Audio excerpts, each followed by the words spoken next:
നമ്മൾ ഇന്നത്തെ സെഷനിൽ പാർട്ട്ണർഷിപ്പ് അഡ്മിഷനിൽ ക്യാപിറ്റലിൻ്റെ അഡ്ജസ്റ്റ്മെൻറ്റ്സിൻ്റെ കുറിച്ചുള്ള ഒരു പ്രോബ്ലമാണ് ചെയ്യുന്നത്. ഓക്കെ, നമുക്ക് പെട്ടെന്ന് പ്രോബ്ലത്തിലേക്ക് വരാം. എക്സ് ആൻഡ് വൈ ആണ് റേഷ്യോ 3:2. അപ്പോൾ നമ്മൾ എപ്പോഴും പറയുന്ന വിഷയമാണ്, ഒരു ക്വസ്റ്റ്യൻ കിട്ടിക്കഴിഞ്ഞാൽ ആദ്യം നമ്മൾ പഴയ റേഷ്യോ നോക്കണം, പുതിയ ആൾക്ക് കിട്ടുന്ന ഷെയർ എത്രയാണെന്ന് നോക്കണം ഒന്ന്. അപ്പോൾ പഴയ ഷെയർ 3:2 ആണ്, അവിടെ ഉണ്ട് 3:2. പുതിയ ആളിന് കിട്ടുന്നത് 1/4 ആണ്. അപ്പോൾ അത്ര നോക്കിക്കഴിഞ്ഞാൽ പിന്നെ ബാലൻസ് ഷീറ്റിലേക്ക് വരാം. ബാലൻസ് ഷീറ്റിൻ്റെ ലയബിലിറ്റി സൈഡ് ആദ്യം നോക്കാം. ലയബിലിറ്റി സൈഡിൽ സാലറി, ക്രെഡിറ്റേഴ്സ്, ഔട്ട്സ്റ്റാൻഡിങ് എക്സ്പെൻസ്, ഇങ്ങനെ കുറേ ഐറ്റംസ് ഉണ്ട്. നമ്മൾ നോക്കേണ്ടത് റിസർവ്സ് അതുപോലെ പ്രോഫിറ്റ് ആൻഡ് ലോസ് അക്കൗണ്ട് ഉണ്ടോ എന്നാണ്. അത് രണ്ടും ഇല്ല. അസറ്റ് സൈഡ് നോക്കുന്നു, അവിടെയും profit and loss account, loss ഇല്ല. സാലറി, അസറ്റും ക്യാഷും മാത്രമാണ് ഉള്ളത്. ഓക്കെ, ബാക്കി ക്വസ്റ്റ്യനിലേക്ക് കടക്കാം. ഇസഡ് പേയ്സ് 10,000 ആസ് ക്യാപിറ്റൽ 10,000 ആണ്, ഗുഡ് വിൽ 5,000 ആണ്, 1/4 ഷെയറിന്. അസറ്റ്സിൻ്റെ ഇപ്പോഴത്തെ വാല്യൂ നേരത്തെ 80,000 ആയിരുന്നു, അത് ഇപ്പോഴത്തെ വാല്യൂ 72,000 ആണ്. ഓക്കെ, അപ്പോൾ വാല്യൂ കുറഞ്ഞിരിക്കുകയാണ്, 8,000 ഡിക്രീസ് ചെയ്തു വാല്യൂ. അപ്പോൾ നമ്മൾ പ്രോഫിറ്റ് റീവാലുവേഷൻ അക്കൗണ്ട് ഡെബിറ്റ് സൈഡിൽ സൺട്രി അസറ്റ്സ് 8,000 കാണിക്കും. നമുക്ക് ഗുഡ് വിൽ എവിടെ വരും എന്നറിയാം. ഗുഡ് വിൽ എവിടെ വരുന്നത്? Journal entry cash account at old partners capital account എന്നാണ് ക്യാഷായിട്ട് ഗുഡ് വിൽ കൊണ്ടുവരുമ്പോൾ. അപ്പോൾ പഴയ പാർട്ട്നേഴ്സിൻ്റെ ക്യാപിറ്റൽ അക്കൗണ്ട് ക്രെഡിറ്റ് സൈഡിൽ ക്യാഷ് എന്ന് പറഞ്ഞിട്ട് സാക്രിഫൈസിങ് റേഷ്യോയിൽ 5,000 ഡിവൈഡ് ചെയ്യും. പിന്നെ പറഞ്ഞിരിക്കുന്നത് capital accounts of all partners should be readjusted on the basis of profit sharing arrangements by bringing in or paying off the cash as the case may be. Capital account പുതിയ റേഷ്യോയിലായിരിക്കണം എല്ലാവരുടെയും. അതുപോലെ capital account required capital നമ്മൾ കണ്ടുപിടിക്കുമ്പോൾ excess capital ഉണ്ടെങ്കിൽ അവർക്കത് excess withdraw ചെയ്യാം, അല്ലെങ്കിൽ സർപ്ലസിൻ്റെ amount withdraw ചെയ്യാം. അല്ല ക്യാപിറ്റൽ അക്കൗണ്ടിൽ ഡെഫിഷ്യൻസി ആണുള്ളതെങ്കിൽ ക്യാഷായിട്ട് കൊണ്ടുവരണം. അപ്പോൾ റിവാലുവേഷൻ അക്കൗണ്ടും ക്യാപിറ്റൽ അക്കൗണ്ടും ബാലൻസ് ഷീറ്റും ഒക്കെ പ്രിപ്പയർ ചെയ്താണ് പറഞ്ഞിരിക്കുന്നത്. ഓക്കെ, നോക്കാം. ആദ്യം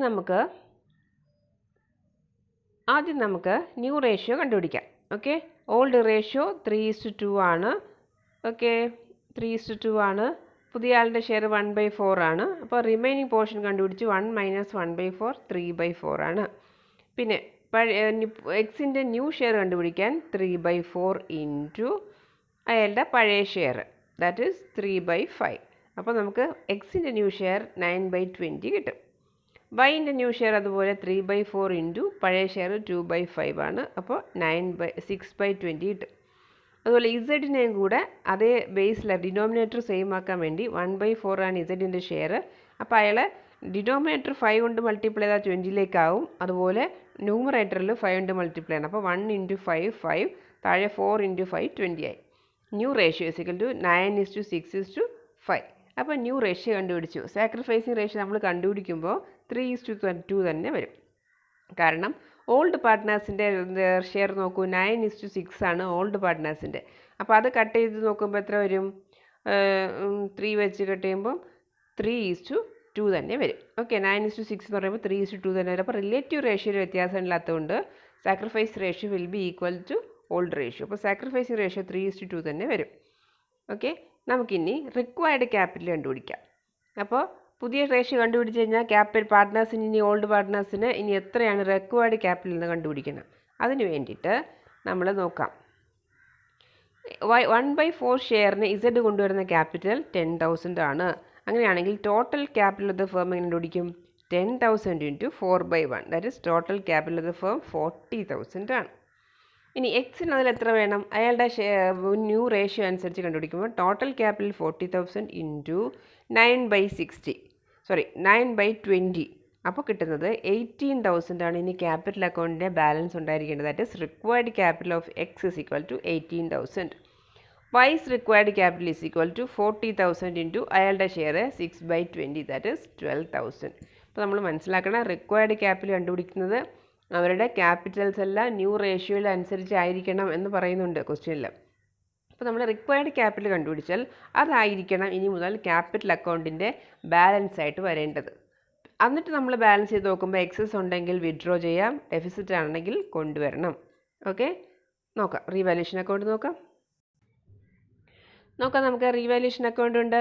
റീവാലുവേഷൻ അക്കൗണ്ടിൽ നമുക്ക് ആകെയുള്ള ഐറ്റം എന്താണ്? Sundry assets. നമ്മുടെ സൺട്രി അസറ്റ്സിൻ്റെ വാല്യൂ കുറഞ്ഞിട്ടുണ്ടെന്ന് പറഞ്ഞു. അപ്പോൾ നമ്മൾ സൺട്രി അസറ്റ്സ് മാത്രമാണ് നമുക്കവിടെ വരുന്നത്. ഓക്കെ, എന്നിട്ട് പിന്നെ ബാലൻസ് കണ്ടുപിടിക്കുമ്പോൾ 8,000 റീവാലുവേഷൻ ലോസ് കിട്ടും. എന്നിട്ട് അതിനെ 3:2 ഓൾഡ് റേഷ്യോയിൽ ഡിവൈഡ് ചെയ്യും. 4,800 3,200. അതിൻ്റെ ജേണൽ എൻട്രി എന്ത് വരും? Old partners capital account debtor to revaluation account. അത്രയും മനസ്സിലായല്ലോ. അപ്പോൾ റീവാലുവേഷൻ അക്കൗണ്ട് ബാലൻസ് കണ്ടുപിടിച്ചു. ഇനി ആ ബാലൻസ് എങ്ങോട്ട് പോകും? ക്രെഡിറ്റ് സൈഡിലാണ് അതിൻ്റെ ബാലൻസ് വരുന്നത്. അതുകൊണ്ട് അത് ക്യാപിറ്റൽ അക്കൗണ്ട് ഡെബിറ്റ് സൈഡിലേക്ക് റീവാലുവേഷൻ എന്ന് പറഞ്ഞ് നമ്മൾ കാണിച്ചു. കണ്ടോ? റീവാലുവേഷൻ എന്ന് പറഞ്ഞിട്ട് 4,800 3,200 കാണിച്ചു. ഇനി നമ്മൾ ബാക്കി ഐറ്റംസ് എല്ലാം എഴുതണം. ഏതൊക്കെ ഐറ്റംസ് വരും നോക്കാം. Balance brought down, capital account balance brought down. Balance ഷീറ്റിലുള്ള ഐറ്റംസ് 17,000 19,000 അവരുടെ ക്യാപിറ്റൽ ബാലൻസ് ആണ്, അത് എഴുതി. പിന്നെ പുതിയ ആളിൻ്റെ ക്യാപിറ്റൽ ബാലൻസ്, പുതിയ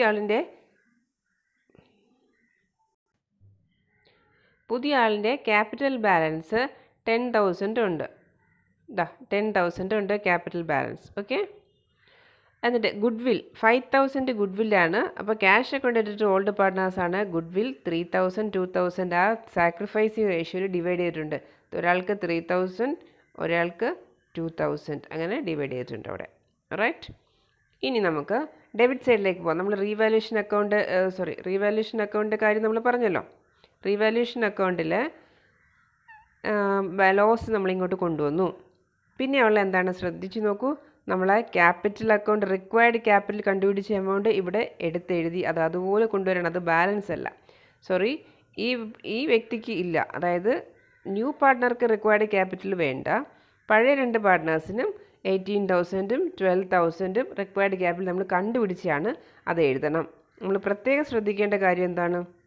ഏതെല്ലാം ആയിട്ടാണ് ക്യാപിറ്റൽ അക്കൗണ്ടിൽ എഴുതേണ്ടത് നോക്കാം. ബാലൻസ് ബ്രോ ഡൗൺ, പിന്നെ ഗുഡ്വില്ലിൻ്റെ ഷെയർ, പിന്നെ പുതിയ പാർട്ട്ണറുടെ ക്യാപിറ്റൽ. ഈ ഐറ്റം അവിടെ കിടന്നോട്ടെ, അത് നമ്മൾ എഴുതുന്നില്ല. അത് നമ്മൾ എഴുതിയ സാധനം അല്ലത്. ഓക്കെ, പിന്നെ ഡെബിറ്റ് സൈഡിൽ എഴുതേണ്ടത് റീവാലുവേഷൻ ലോസും ഈ റിക്വയർഡ് ക്യാപിറ്റലും. അത്രയും എഴുതി. ഈ ഐറ്റവും നമ്മൾ എഴുതിയതല്ല, അതവിടെ കിടന്നോട്ടെ. എന്നിട്ട് 2 സംഭവങ്ങളും 2 സൈഡും ബാലൻസ് ചെയ്യണം. ദാറ്റ് ഈസ് ഈ സൈഡ് ആഡ് ചെയ്യണം. അതിലെത്ര വരുമെന്ന് നോക്കും നമ്മൾ. ഓക്കെ, ആ സൈഡിൽ 17,000 2,800 ആണ് നമ്മൾ എഴുതിയത്. 19,800 വരും. ഡെബിറ്റ് സൈഡ് ആഡ് ചെയ്യുന്നു. അപ്പോൾ 18,000 4,800 ആഡ് ചെയ്യുമ്പോൾ 22,800 വരും. ഓക്കെ, അപ്പോൾ ഡെബിറ്റ് സൈഡാണ് കൂടുതൽ. നമ്മൾ ക്രെഡിറ്റ് സൈഡും ഡെബിറ്റ് സൈഡും കൂടി നോക്കിയിട്ട് ഏത് സൈഡാണോ കൂടുതൽ അവിടെയാണല്ലോ ബാലൻസ് എഴുതുന്നത്. ആ ബാലൻസ് ആണല്ലോ, ആ എമൗണ്ട് ആണല്ലോ, ടോട്ടൽ എമൗണ്ട് ആണല്ലോ 2 സൈഡിൽ എഴുതുന്നത്. അങ്ങനെ 22,000 2 സൈഡിലും എഴുതി. അതിനുശേഷം കുറഞ്ഞ സൈഡ് ഏതാ? കുറഞ്ഞ സൈഡ് ഈ സൈഡാണ്. ഇതാണ് കുറഞ്ഞത്. ആ സൈഡിൽ അതായത് 17,000 3,000 മാത്രമേ നമ്മൾ എഴുതിയിട്ടുള്ളൂ. ഓക്കെ, ആ 17,000 2,000 എഴുതിയതിന് നമ്മൾ ബാലൻസ് ചെയ്യും. അതായത് എത്ര വരും? 17,000 3,000 20,000 വരും. അപ്പോൾ അതിൻ്റെ ബാലൻസാണ് 2,800. അതായത് റിക്വയർഡ് ക്യാപിറ്റൽ എഴുതിയതിന് ശേഷം അക്കൗണ്ടിൻ്റെ ബാലൻസ് ചെയ്യുമ്പോൾ എവിടെയാണോ എമൗണ്ട് കുറവ് അവിടെ നമ്മൾ ക്യാഷ് എന്ന് പറഞ്ഞ എമൗണ്ട് കാണിക്കും. ശ്രദ്ധിച്ച് നോക്കൂ, ഇവിടെ ക്രെഡിറ്റ് സൈഡിലാണ് ബാലൻസ് വന്നിരിക്കുന്നത്. അപ്പോൾ ജേണൽ എൻട്രി എന്താണ്? Cash account debtor to X capital account എന്നാണ് ജേണൽ എൻട്രി. ക്രെഡിറ്റ് സൈഡ് കിടക്കുമ്പോൾ അതാണല്ലോ ആദ്യം പറയുന്നത്, cash account debtor X capital account. നമ്മളുടെ പ്രത്യേകം ശ്രദ്ധിക്കേണ്ട കാര്യം എന്താണ്? ഇവിടെ ഡെബിറ്റ് സൈഡാണ് കൂടുതൽ. ഡെബിറ്റ് സൈഡ് കൂടുതൽ എന്ന് പറയുമ്പോൾ നമുക്ക് നഷ്ടങ്ങളൊക്കെയാണ് ഡെബിറ്റ് സൈഡ് വരുന്നത്, അല്ലെങ്കിൽ ക്യാപിറ്റൽ ബാലൻസ് കുറയ്ക്കുന്ന ഐറ്റംസാണ് ഡെബിറ്റ് സൈഡ് വരുന്നത്. അപ്പോൾ നമുക്ക് എന്താണ്, ഈ അക്കൗണ്ടിൻ്റെ ബാലൻസ് ഡെഫിഷ്യൻസി ആണെന്ന് പറയാം അല്ലേ? ഡെഫിഷ്യൻ്റ് ആണ് എമൗണ്ട്. അപ്പോൾ നമ്മൾ 2,800 കൊണ്ടുവരുന്നതായിട്ട് കാണിച്ചു. ഇനി നമ്മുടെ വൈയുടെ കാര്യം ഒന്ന് നോക്കാം. വൈയുടെ കേസിൽ നമ്മൾ ബാലൻസ് ബ്രോട്ട് ഡൗൺ എഴുതി, ഗുഡ്വില്ല് എഴുതി. ഓക്കെ, പിന്നെ ഇവിടെ ലോസ് എഴുതി, റിക്വയർഡ് ക്യാപിറ്റൽ എഴുതി. അത്രയും സാധനങ്ങൾ എഴുതിയിട്ട് നമ്മൾ ബാലൻസ് ചെയ്യുമ്പോൾ എവിടെയാണ് കൂടുതൽ? 21,000 ക്രെഡിറ്റ് സൈഡാണ് കൂടുതൽ. ഇവിടെയുള്ള പിന്നെ ഐറ്റംസ് ഏതൊക്കെയുള്ളൂ? 12,000 3,200 നമ്മൾ എഴുതിയിരിക്കുന്നത്. അപ്പോൾ എത്ര വരും? 15,200 വരുള്ളൂ. അത് കഴിഞ്ഞാൽ ആ അക്കൗണ്ടിൻ്റെ ബാലൻസ് ചെയ്യുമ്പോൾ കിട്ടുന്നതാണ് 5,800. രണ്ട് സൈഡ് നമ്മൾ നോക്കുമ്പോൾ എവിടെയാണോ എമൗണ്ട് കുറവ് അവിടെ നമ്മൾ എഴുതിയിരിക്കും. എന്തെഴുതി?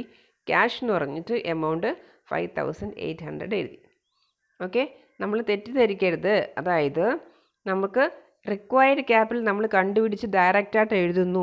അതിനുശേഷം നമ്മൾ അക്കൗണ്ട് ബാലൻസ് ചെയ്യുമ്പോൾ കിട്ടുന്നതാണ് ഈ ക്യാഷ് എന്ന് പറഞ്ഞ് ഈ കാണിച്ചിരിക്കുന്ന രണ്ട് എമൗണ്ട്. ഏതൊക്കെ? 2800 എക്സിനും 5800 വൈക്കും. അപ്പോൾ ഇതിൻ്റെ ജേർണൽ എൻട്രി എന്ത് വരും? Y's capital account debtor to cash. അതായത് വൈക്ക് അക്കൗണ്ടിൽ എക്സസ് എമൗണ്ട് ഉണ്ട്, അയാൾ 5800 വിഡ്രോ ചെയ്യാമെന്നാണ്. ഓക്കെ, അത്രയും മനസ്സിലായി. ഇനി സാധാരണ പോലെ ഇസഡ് നമ്മൾ ബാലൻസ് ചെയ്യുമ്പോൾ അയാളുടെ ക്യാപിറ്റൽ മാത്രമേ ഉള്ളൂ. അപ്പോൾ ഈ സൈഡിലെ ബാലൻസ് ക്യാരിഡ് എന്ന് പറഞ്ഞ് 10,000 ബാലൻസ് ചെയ്ത് എഴുതാം. ഇനി നമുക്ക് നോക്കാം, ക്യാപിറ്റൽ അക്കൗണ്ട് ഇവിടെയുണ്ട്. അടുത്തത് പ്രിപ്പയർ ചെയ്യേണ്ട ക്യാഷ് അക്കൗണ്ടാണ്. നമ്മൾ സാധാരണഗതിയിൽ പ്ലസ് ഇട്ട് അങ്ങ് എഴുതിയേ ഉള്ളൂ. ഈ കേസിൽ അത് പോരാ, കാരണം ക്യാഷ് എന്ന് പറഞ്ഞ് കുറേ എമൗണ്ട്സ് അവിടെ ഇവിടെയൊക്കെ വരുന്നുണ്ടല്ലേ. നമുക്ക് നോക്കാം എവിടെയൊക്കെ ക്യാഷ് എന്ന് പറഞ്ഞ് എമൗണ്ട് വരുന്നുണ്ട്. ക്യാഷ് എന്ന് പറഞ്ഞ് ഗുഡ് വിൽ വരുന്നുണ്ട്. ബാലൻസ് കിട്ടിയ എമൗണ്ട് ക്യാഷ് എന്ന് പറഞ്ഞ് ഇവിടെ വരുന്നുണ്ട്. ഇവിടെ ഒരു ക്യാഷ് 5800 ഉണ്ട് അല്ലേ. അതുപോലെ ബാലൻസ് റോഡ് ഒരു ക്യാഷ് ഓൾറെഡി ബാലൻസ് ഷീറ്റിലുണ്ട്. അപ്പോൾ നമുക്ക് എന്ത് ചെയ്യാം? ഇതെല്ലാം കൂടെ ഒരു ക്യാഷ് അക്കൗണ്ടിലാക്കിയിട്ട് ക്യാഷ് അക്കൗണ്ട് ബാലൻസ് കണ്ടുപിടിക്കേണ്ടി വരും. ഓക്കെ, നോക്കാം. ബാലൻസ് ഷീറ്റിലുള്ള നമ്മുടെ ബാലൻസ് ഷീറ്റിൻ്റെ അസറ്റ് സൈഡിൽ കിടക്കുന്ന ക്യാഷ് ഇൻ ഹാൻഡ് എന്ന് പറയുന്ന എമൗണ്ടാണ് ഈ ബാലൻസ് റോ ഡൗൺ എന്ന് പറഞ്ഞ് 3000 കാണിച്ചിരിക്കുന്നത്. എപ്പോഴും ക്യാഷ് അക്കൗണ്ടിൻ്റെ ഡെബിറ്റ് സൈഡിൽ ആദ്യത്തെ ഐറ്റം ബാലൻസ് റോ ഡൗൺ ആയിരിക്കണം. അത് ബാലൻസ് ഷീറ്റിൽ കാണിച്ചിരിക്കുന്ന ക്യാഷ് ഇൻ ഹാൻഡ് ആയിരിക്കും. ഓക്കെ, ഇനി 10,000 എവിടെ നിന്ന് വന്നു? നോക്കൂ, ഈ 10,000 എവിടെ നിന്നാണ് വന്നേ? ആ 10,000 ഈ കിടക്കുന്ന 10,000 ആണ് ക്യാഷായിട്ട് ഇസഡ് കൊണ്ടുവന്ന capital. Journal entry cash account ആയിട്ട് ടു ഇസഡ്സ് ക്യാപിറ്റൽ. അപ്പോൾ ക്യാഷ് അക്കൗണ്ട് ഡെബിറ്റ് സൈഡിൽ ഇസഡ്സ് ക്യാപിറ്റൽ എന്ന് പറഞ്ഞ് എമൗണ്ട് കാണിക്കണം. നോക്കൂ, ക്യാഷ് അക്കൗണ്ട് ഡെബിറ്റ് സൈഡിൽ ഇസഡ്സ് ക്യാപിറ്റൽ എന്ന് 10,000 കാണിച്ചു. ഇനിയുള്ള ഏതാ? ഇവിടെ അടുത്ത ക്യാഷ്. ആ 10,000 പോയി. അടുത്ത ക്യാഷ് ഗുഡ് വില്ലിൻ്റെയാണ്. കണ്ടോ, journal entry cash account ഡെറ്റ to X capital Y's capital account to Y's capital account. Cash account ഡെറ്റ to X capital account Y's capital account.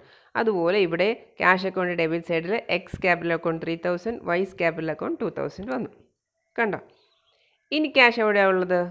Cash ഇത് ഇവിടെയാണ് ഉള്ളത് 2,800. അതിൻ്റെ journal entry cash account ഡെറ്റ to X capital account. Cash account ഡെറ്റ to X capital account. അപ്പോൾ ക്യാഷിൻ്റെ debit സൈഡിൽ X capital account പറഞ്ഞ് 2,800 കാണിച്ചു. ഇനി ഒരു എമൗണ്ട് ഉള്ളത് ഇവിടാണ്. അതിൻ്റെ ജേർണൽ എൻട്രി എന്ത് വരും? Y's capital account ഡെറ്റ to cash എന്നാണ്. അപ്പോൾ Y's capital account ഡെറ്റ to cash എന്ന് പറയുമ്പോൾ അത് ക്യാഷ് അക്കൗണ്ട് ക്രെഡിറ്റ് സൈഡിൽ വൈസ് ക്യാപിറ്റൽ എന്ന് പറഞ്ഞതാണ് കാണേണ്ടത്. കണ്ടോ, അത്രയും ഐറ്റംസ് പോസ്റ്റ് ചെയ്തു. മനസ്സിലായി കാണും. അത്ര ഐറ്റംസ് നമ്മൾ ഇങ്ങോട്ട് പോസ്റ്റ് ചെയ്തു. അതിനുശേഷം അക്കൗണ്ടിനെ ബാലൻസ് ചെയ്യും. അക്കൗണ്ടിനെ ബാലൻസ് ചെയ്യുമ്പോൾ നമുക്ക് കിട്ടുന്നതാണ് 15,000. ഈ അക്കൗണ്ടിൻ്റെ ബാലൻസാണ് 15,000. ഈ ബാലൻസ് ആയിരിക്കണം നമ്മൾ പുതിയ ബാലൻസ് ഷീറ്റിലേക്ക് കൊണ്ടുപോകേണ്ടത്. ഓക്കെ, ഇനി നമുക്ക് ബാലൻസ് ഷീറ്റ് നോക്കാം. ഓക്കെ, നമുക്കിനി ബാലൻസ് ഷീറ്റിലേക്ക് പോകാം. ബാലൻസ് ഷീറ്റിലെ അസറ്റ് സൈഡിൽ ആദ്യത്തെ ഐറ്റം ക്യാഷ് എന്ന് പറഞ്ഞ് നമ്മൾ 15,000 കാണിച്ചിട്ടുണ്ട് അല്ലേ. ആ 15,000 എന്താണ്? ആ 15,000 നമ്മൾ ക്യാഷ് അക്കൗണ്ടിൻ്റെ ബാലൻസ് കണ്ടുപിടിച്ച എമൗണ്ടാണ്. 15,000 കണ്ടുപിടിച്ചു. ഓക്കെ, ദെൻ സൺട്രി അസറ്റ്സ് നേരത്തെ 80,000 ഉണ്ടായിരുന്നു, ലെസ് 8,000. ഇപ്പോഴത്തെ വാല്യൂ 72,000 ആണെന്ന് തന്നിട്ടുണ്ട്. സൺട്രി ക്രെഡിറ്റേഴ്സ് ബാലൻസ് ഷീറ്റുള്ള അതുപോലെ എഴുതി. ഔട്ട്സ്റ്റാൻഡിംഗ് എക്സ്പെൻസസ് അതുപോലെ എഴുതി. ക്യാപിറ്റൽ അക്കൗണ്ട്സ് റിക്വയർഡ് ക്യാപിറ്റൽ തന്നെ വരാവും. അതായത് നമ്മൾ ക്യാപിറ്റൽ അക്കൗണ്ടിലെ ബാലൻസ് ആയിട്ട് നമ്മൾ എഴുതിയ റിക്വയർഡ് ക്യാപിറ്റൽ 18,000, 12,000, 10,000 അത് തന്നെയാണ് വരാൻ. ആ റിക്വയർഡ് ക്യാപിറ്റൽ തന്നെയാണ് പഴയ പാർട്ട്നേഴ്സിന് വരേണ്ടത്. ഓക്കെ, അങ്ങനെ 40,000. അങ്ങനെ രണ്ട് സൈഡും നോക്കുമ്പോഴത്തേക്ക് ബാലൻസ് ചെയ്യുമ്പോൾ നമുക്ക് ടാലിയാവും. 87,000 ബാലൻസ് കിട്ടും. റൈറ്റ്, അപ്പോൾ അങ്ങനെയാണ് എല്ലാ കാര്യങ്ങളും എഴുതി. അപ്പോൾ അത്രയും നമ്മൾ ഓർക്കേണ്ടതുള്ളൂ. എന്താണ് ഓർക്കേണ്ട? ക്യാപിറ്റൽ അഡ്ജസ്റ്റ്മെൻറ്റിൽ ന്യൂ റേഷ്യോ കണ്ടുപിടിച്ചിട്ട് total capital of the firm കണ്ടുപിടിച്ചിട്ട് ആ പഴയ പാർട്ട്നേഴ്സിൻ്റെ റിക്വയർഡ് ക്യാപിറ്റൽ കണ്ടുപിടിക്കണം. അവരുടെ പുതിയ total capital of the firm into അവരുടെ പുതിയ റേഷ്യോ വെച്ച് കണ്ടുപിടിക്കുമ്പോൾ ഓരോരുത്തർക്ക് എത്ര ക്യാപിറ്റലാണ് വേണ്ടതെന്ന് കണ്ടുപിടിക്കാം. ആ റിക്വയർഡ് ക്യാപിറ്റൽ ആയിരിക്കണം ക്യാപിറ്റൽ അക്കൗണ്ടിൻ്റെ ബാലൻസ് ആയിട്ട് നമ്മൾ എഴുതേണ്ടത്. എന്നിട്ട് എല്ലാ ഐറ്റംസ് എഴുതിയതിന് ശേഷം ബാലൻസ് ചെയ്യുമ്പോൾ എവിടെയാണോ കുറവ് അവിടെ ക്യാഷ് എന്ന് പറഞ്ഞിട്ട് ബാലൻസിങ് ഫിഗർ എഴുതും. ഓക്കെ, അത് ബാലൻസ് ക്യാരി ഡൗൺ എന്നല്ല എഴുതുന്നത്, ക്യാഷ് എന്ന് പറഞ്ഞിട്ട് എഴുതും. അത്രയേ ഉള്ളൂ ഈ പ്രോബ്ലം. ഓക്കെ.